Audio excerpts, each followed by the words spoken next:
ารมาแต่ใส่ระบัดนี่นะสัวมันผู้ใดฮะนะมันไผ โอ้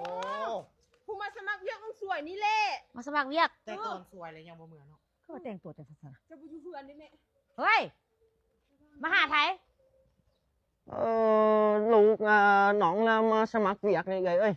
มีเวียกน้องเฮ็ดบ่ สมัครเรียกอีหยังเต็มแล้วนี่บุญบอลอยู่แล้วนี่ แม่น โอ้เวียกยามก็ได้เอ้ย ซื้ออีหยังนี่ น้องlàไอเวียดนี่ ซื้อไอเวียด ชิมสมัครเป็นหยังก็เป็นยาม เป็นยามเด้ เป็นยามบุญบอลอยู่ให้ไหน โอ้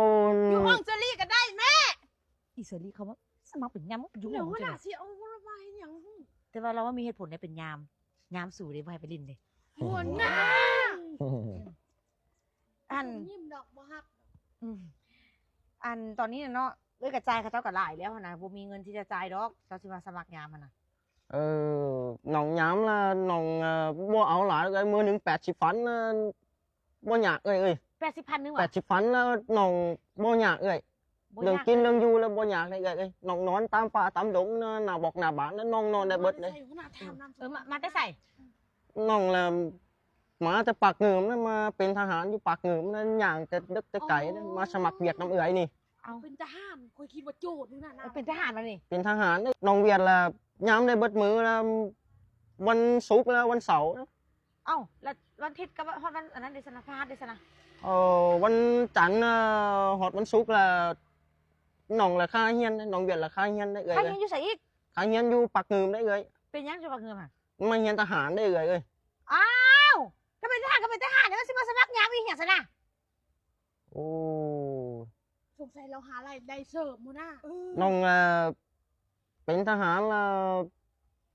เป็นลำคำเดือนแล้วบ่พอกินได้เอ้ย เงินเดือนบ่พอ ส กิน องมือ แล้ววันนี้มันจัดถ้ามันสู้กูก็ต้องระแวงว่าสุดสิบลินอีกตัวซะนะคำแล้วยามให้กูเสาร์อาทิตย์น่ะ หัวหน้าแบบนี้เลยให้โอกาสเราโลดสองมือซื่อ อืม ปิดกระหับอยู่วันนี้นะ เราก็หน้าตาพานอยู่อาจจะคือโจรหน่อยนึงแต่เราเป็นทหาร เด้ เด้ แม่ กูก็บ้าหนู คนเฮาก็ลายเลยได้สิฮับมาเฮ็ดหยัง เอาก็เราหับมาย่ามบ่ได้เฮ็ด ยามเฮ็ดหยังเขารักเป็นลิน ฮะ บ่แม่น นี่อันมือหนึง80,000ว่ะ มือหนึ่ง80 ฟันแล้วโอเคละเอ้ย ถึงหับรถสองมือซื่อ 160,000เนาะ แสนหกพอดีสองมือ ลองเวียกเนาะไม่ได้ว่าลองเวียกก็สิให้นอนอยู่นอกเด้อ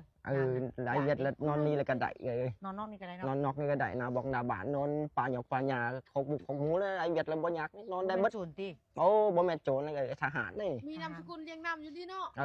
มีครบหมดเราเป็น เริ่มน้ำอยู่หั่นน้ำยำอยู่หั่น เออ เริ่มอยู่หั่น จักวันละปึกเราจ้านะแม่เนาะทองขึ้นแล้วเอาเงินนำ80นึง ว่าสิเป็นอะไรต่อพี่น้องเอ้ยเนาะจะรอดบ่รอดนี่นะทุกคน